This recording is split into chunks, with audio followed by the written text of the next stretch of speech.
नमस्कार सभी साथियों को स्वागत करता हूं सबका इस YouTube चैनल पर जिसका नाम है स्टडी विद PN लोधा। साथियों, आज कुछ विशिष्ट लेकर आया हूं साइकोलॉजी में समायोजन के प्रकार। यहां से मुझे ऐसा लगता है कि भाई पक्के में प्रश्न आपके इस बार बनने वाला है। तो आपने समायोजन का टॉपिक पढ़ रखा होगा बिल्कुल, लेकिन ये जो दो अलग अलग भेद हैं, जैसे आत्म समायोजन या इसको स्व समायोजन भी कहते हैं, सामाजिक समायोजन है, लैंगिक समायोजन है, व्यावसायिक समायोजन है। एक प्रकार तो ये है।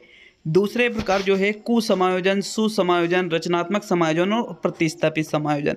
तो बहुत ही अच्छे से मैं आपको ये चीज़ आपको पढ़ाने वाला हूँ, और इस बात की मैं गारंटी देता हूँ कि आपको एक बार वीडियो पूरा देख लेने के बाद आपको ये टॉपिक पूरा क्लियर हो जाएगा। आपके क्वेश्चन यहाँ से गलत बिल्कुल भी नहीं होगा अगर आप पूरा वीडियो देखते हो तो, और याद कराने की गारंटी मेरी, बस वीडियो को पूरा देखना। तो चलिए शुरू करते हैं इस वीडियो को एक एक प्रकार को अच्छी तरह से देखते हुए। तो देखते हैं सबसे पहले प्रकार के वर्गीकरण को। इसमें इन चारों को देखेंगे साथियों, फिर दूसरे प्रकार का वर्गीकरण देखेंगे। वीडियो अच्छा लगे तो वीडियो को लाइक शेयर जरूर कर दीजिएगा। तो साथियों देखो, वैसे मैंने जब पहले साइकोलॉजी पढ़ाई थी वहाँ पर समायोजन को के टॉपिक को पढ़ाया था, लेकिन ये चीज़ें छूट गई थी और यहाँ से मुझे ऐसा लगा कि यार पेपर में बहुत इंपॉर्टेंट ये रखता है, इसलिए ये वीडियो मैं आपके लिए लेकर आया हूँ। तो देखो, एडजस्टमेंट टाइप मतलब समायोजन के प्रकारों को हम पढ़ने वाले हैं मित्रों। तो शुरू करते हैं। देखिएगा एक एक चीज़ को। पहले जो समायोजन की प्रत्यक्ष और अप्रत्यक्ष विधियां हैं उनको तो आपने पढ़ ही रखा होगा, लेकिन यहाँ पर जो हमने अलग अलग वर्गीकरण है हम उसको पढ़ेंगे। देखो, समायोजन को सामान्यतः दो प्रकार से वर्गीकृत किया जाता है, जो ऊपर मैंने बताया था कि भाई एक प्रकार में तो इधर, दूसरा प्रकार ये, और सभी में चार चार प्रकार है दोनों में, ठीक है। पहले वर्गीकरण के अनुसार भी चार है और दूसरा वर्गीकरण के अनुसार भी चार है। तो चलिए शुरू करते हैं इस वीडियो को। यहाँ पर सबसे पहले हम आत्म समायोजन पढ़ेंगे। क्या पढ़ेंगे? आत्म समायोजन, जिसको स्व समायोजन भी कहते हैं, सेल्फ एडजस्टमेंट। साथियों, इसमें कुछ चीज़ें याद रखना होगा। आत्म समायोजन का सामान्य अर्थ होता है अपने आप में समायोजन करना। देखो, आत्म का मतलब क्या होता है? खुद से। आत्म मतलब खुद से, तो अपने आप में समायोजन करना नॉर्मली क्या कहलाता है? आत्म समायोजन कहलाता है। कभी कभी बालक के सामने ऐसी समस्या आ जाती है जिसके कारण उसके मस्तिष्क में विरोधी विचारों में द्वंद्व की स्थिति उत्पन्न हो जाती है। ये जो चीज़ है, ये जो लाइन है, यहीं से आपके प्रश्न बनने वाला है कि अगर हमारे मस्तिष्क में द्वंद्व की स्थिति उत्पन्न हो तो ऐसे समायोजन को क्या कहा जाता है? आत्म समायोजन कहा जाता है। ये क्वेश्चन अभी जो 8 तारीख को यूके टेट में जो पेपर हुआ था साथियों, वहाँ पर भी पूछ लिया गया था। देखो, मस्तिष्क में जो विरोधी विचार है, इनमें यदि द्वंद्व की स्थिति है तो उसे समायोजन द्वारा इसे दूर करना होता है, और इस प्रकार के समायोजन को ही हम आत्म समायोजन कहते हैं। तो जब भी कभी आपके क्वेश्चन में ये हो कि मस्तिष्क में विचारों में द्वंद्व हो, मानसिक द्वंद्व की स्थिति हो, भौतिक साधन सुविधाओं की इच्छा हो, इच्छाओं की तृप्ति अतृप्ति हो, सामाजिक नियम प्रथाएं रीति रिवाज धर्म और नैतिक आदर्श आदि के मनोवैज्ञानिक समायोजन की रक्षात्मक युक्तियों को वो अपनाता है उस द्वंद्व को दूर करने के लिए। तो साथियों, सीधी चीज़ ये है, क्वेश्चन क्या पूछेगा कि मस्तिष्क में विचारों, इच्छाओं या उद्देश्यों में जो मानसिक द्वंद्व की स्थिति उत्पन्न होती है तो ऐसे समायोजन को क्या कहते हैं? आत्म समायोजन कहा जाता है। चलिए इसका दूसरा प्रकार देखेंगे। आपके दूसरा प्रकार है सामाजिक समायोजन, जिसको सोशल एडजस्टमेंट के नाम से जाना जाता है।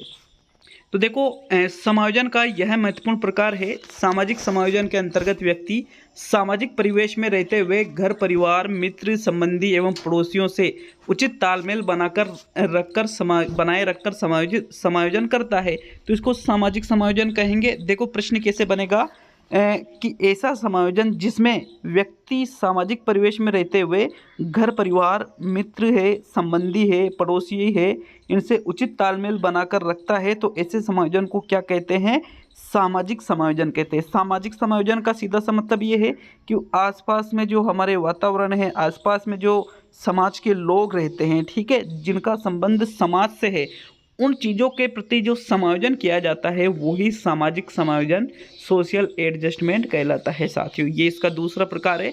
तो पहले प्रकार में तो क्या था? मानसिक द्वंद्व की स्थिति उत्पन्न होती थी, वो तो था स्व समायोजन। दूसरा प्रकार क्या है? सामाजिक समायोजन। इसमें जो समाज के लोग हैं, समाज के जो नीति नियम है, जो रिवाज है, उनके साथ में समायोजन किया जाता है साथियों। तो ये सेकंड प्रकार था। अब हम चलते हैं तीसरे प्रकार पर। तो देखते हैं इसका तीसरा प्रकार है आपके लैंगिक समायोजन, जिसको जेंडर एडजस्टमेंट कहा जाता है। क्या कहा जाता है? जेंडर एडजस्टमेंट मतलब लैंगिक समायोजन। देखो यहाँ पर भी मैं बताऊंगा हर एक में कि भाई क्वेश्चन कैसे बनेगा आपका।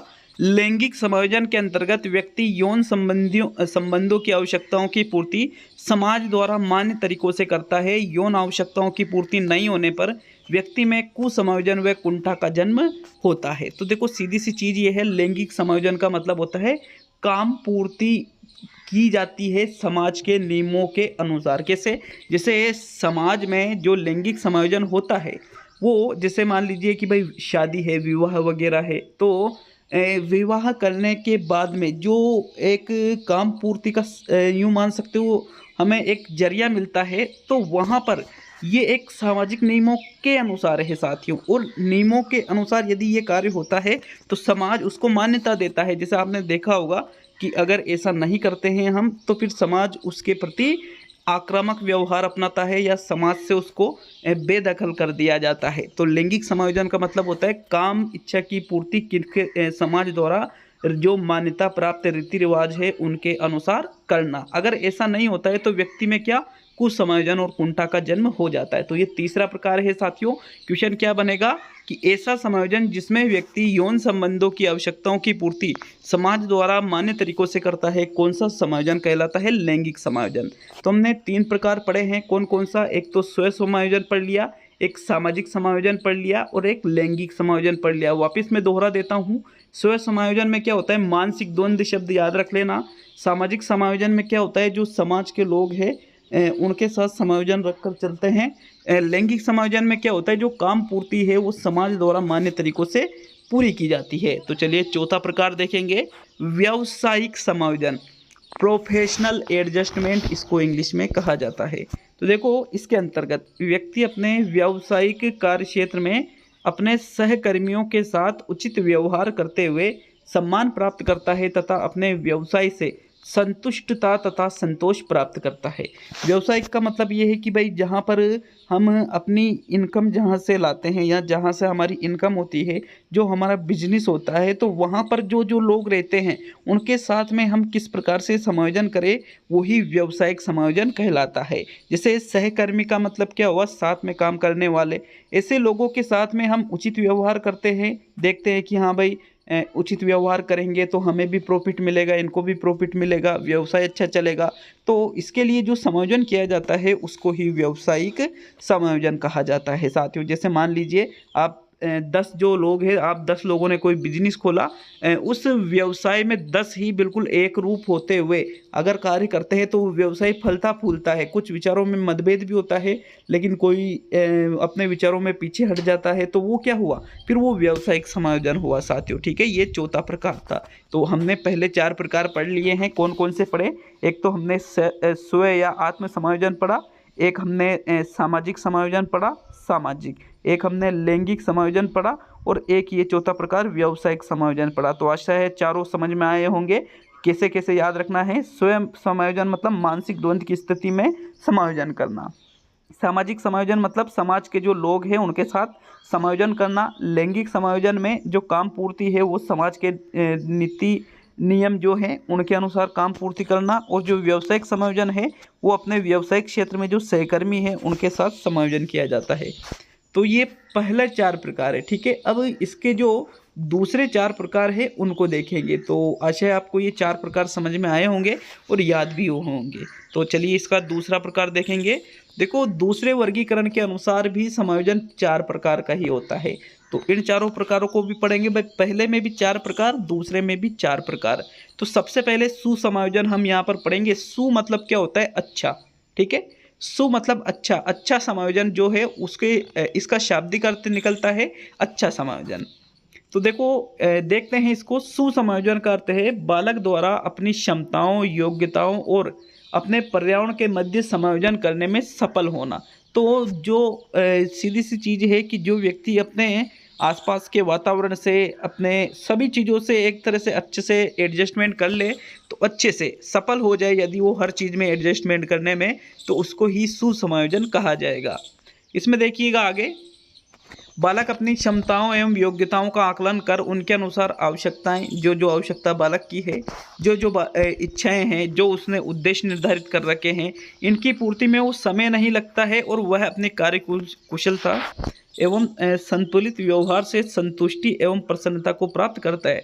मतलब जो भी चीज़, जैसे मान लीजिए कि आप रीट की तैयारी कर रहे हो, तो अच्छे से आपने पढ़ाई की और आप नौकरी लग गए, तो ये क्या है, ये अच्छे से आपने पढ़ाई की, आपको दिक्कत तो आई, लेकिन आप उस चीज़ में सफल हो गए, तो वो कहलाएगा सुसमायोजन।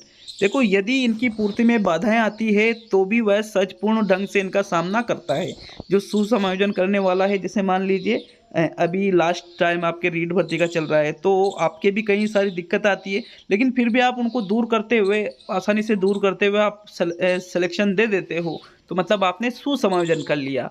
और देखो, गेट्स ने सुसमायोजन के बारे में एक बात लिखी है, सुसमायोजित व्यक्ति वह है जिसकी आवश्यकताएं एवं तृप्ति सामाजिक दृष्टिकोण तथा सामाजिक उत्तरदायित्व की स्वीकृति के साथ संगठित हो। ये गेट्स की परिभाषा है, तो इसको आप अच्छे से याद कर लीजिएगा। तो ये पहला प्रकार था सुसमायोजन। अब हम इसका दूसरा प्रकार पढ़ेंगे साथ। तो इसका दूसरा प्रकार देखेंगे। दूसरा प्रकार है कुसमायोजन। अब कुसमायोजन, इसमें एक शब्द है कु और एक है समायोजन। तो कु का मतलब क्या होता है, बुरा। तो साथियों, इसका शाब्दिक अर्थ क्या निकला, बुरा समायोजन। बुरा मतलब ये हुआ कि हमारी आशा के अनुकूल नहीं रहेगा वो। तो चलिए देखते हैं इसको भी। कुसमायोजन का अर्थ होता है बालक द्वारा अपनी आवश्यकताओं, आकांक्षाओं और परिस्थितियों के बीच सामंजस्यपूर्ण संतुलन बनाने में असफल होने पर उत्पन्न मानसिक तनाव के कारण अपनी पारिवारिक समस्याओं से हटकर अन्य व्यवहार करना। जैसे सीधी सी बात यह है कि जो हमारी इच्छा, आवश्यकता है, परिस्थितियां हैं, यदि हम उनकी अच्छे से पूर्ति नहीं कर पाते हैं तो फिर हम कुसमायोजन का शिकार हो जाते हैं साथियों। हमारा लक्ष्य प्राप्त नहीं होता है, हमारी जो आवश्यकताएं हैं वो पूरी नहीं होती है, हमारी जो इच्छाएं हैं वो पूरी नहीं होती है, तो फिर साथियों ऐसी स्थिति को ही कुसमायोजन कहा जाता है। जैसे देखिए, बालक अपनी स्वयं की योग्यता, यहाँ पर एक सेकंड रुकना, देखिएगा ये, जैसे कोई बालक अपनी स्वयं की योग्यता एवं क्षमता से अधिक शैक्षिक योग्यता प्राप्त करने की आकांक्षा करता है, साथ ही उसकी पारिवारिक, सामाजिक एवं शैक्षिक परिस्थितियां भी उसकी आकांक्षा की पूर्ति में सहमत नहीं होती है, तो और वह असफल हो जाता है। ऐसी स्थिति में वह अपने समूह में अपना स्थान बनाने के लिए अन्य व्यवहार जैसे दादागिरी करना इत्यादि करता है। तो मनोवैज्ञानिक भाषा में वह व्यवहार कुसमायोजन कहलाता है। जैसे मान लीजिए, इस उदाहरण को मैं अच्छे से इजी लैंग्वेज में आपको समझाता हूँ। एक बालक है, ठीक है, उसकी जो योग्यता है, उसकी जो क्षमता है, उससे भी ज़्यादा, उसमें उतनी योग्यता नहीं थी, उतनी क्षमता नहीं थी, उससे भी ज़्यादा वो, जैसे आपने देखा होगा कि एक बालक के 10वीं में, 12वीं में 60% बनी, अब वो IIT की या फिर कोई बड़ी नौकरी के लिए बड़ी तैयारी करने लग जाता है साथियों, ठीक है। अब वो उसमें सफल नहीं होएगा, तो फिर वो क्या, उस व्यवहार को, जो उसके मन में जो वो द्वेष चल रहा है, कुंठा चल रही है, उसको दूसरे लोगों पे जमाना, दूसरे तरीके से वो दूसरे लोगों के सामने लाता है, जैसे दादागिरी करना, ज़्यादा जोर से बोलना। तो ऐसे व्यवहार को ही साथियों क्या कहा जाता है, कुसमायोजन कहलाता है। तो साथियों, ये इसका दूसरा प्रकार था। यहाँ पर जो पहले दो प्रकार है, एक तो है सुसमायोजन हमने पढ़ा है, और दूसरा हमने देखा है कुसमायोजन। तो सुसमायोजन में हम इच्छाएं, आवश्यकताएं हैं, इनको हम अपने अनुकूल बना लेते हैं, इनकी पूर्ति कर लेते हैं। दूसरे प्रकार में जो कुसमायोजन है, इनकी पूर्ति नहीं कर पाते हैं, सीधी सी बात ये है। और दूसरा प्रकार जो कुसमायोजन का है, जब पूर्ति नहीं होती है इच्छाओं की, आवश्यकताओं की, तो हम उस चीज़ का गुस्सा दूसरे लोगों पर दूसरे तरीके से निकालने लग जाते हैं। चलिए इसका तीसरा प्रकार देखेंगे। तीसरा प्रकार है आपके रचनात्मक समायोजन। तो चलिए देख लेते हैं रचनात्मक समायोजन को। यदि कोई बालक अपने सामने प्रस्तुत समस्या का समाधान रचनात्मक ढंग से करता है, उसे रचनात्मक समायोजन कहा जाता है। जिसे लक्ष्य प्राप्ति के प्रयत्नों में वृद्धि करना, समय समय पर विभिन्न दृष्टिकोणों से विचार करना, अन्य व्यक्तियों से उचित सलाह लेना। तो इन तीनों को बिल्कुल अच्छे से देख लीजिएगा।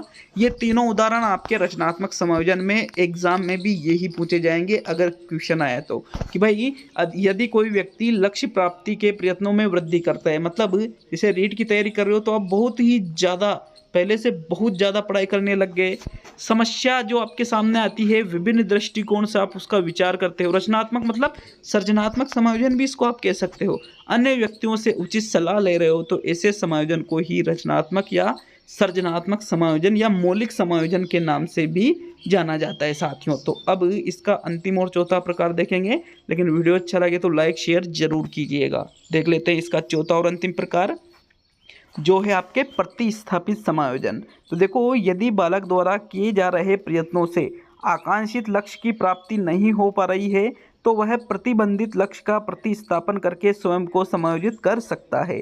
प्रतिस्थापित का सीधा सा मतलब है, आप यदि लक्ष्य को प्राप्त नहीं कर पाते हो तो उस लक्ष्य को आप दूसरे लक्ष्य में बदल देते हो, तो इसको ही प्रतिस्थापित समायोजन के नाम से जाना जाता है। जैसे मान लीजिए आप रीट की तैयारी कर रहे हो, इसमें यदि हम सफल नहीं होते तो हम सेकंड ग्रेड की जो तैयारी है वो करने लग जाते हैं और सोचते हैं नहीं मुझे तो सेकंड ग्रेड का टीचर बनना है, रीट का नहीं बनना है, ठीक है, थर्ड ग्रेड का नहीं बनना है। तो ऐसे समायोजन को हम प्रतिस्थापित समायोजन के नाम से जानते हैं साथियों। तो आशा आपको वीडियो अच्छा लगा होगा। ये वीडियो पूरा हुआ, अब कुछ चीज़ें आपके लिए स्पेशल लेकर आ जाऊँगा मैं। तो मिलते हैं अब अगले वीडियो में। बहुत बहुत धन्यवाद सभी का।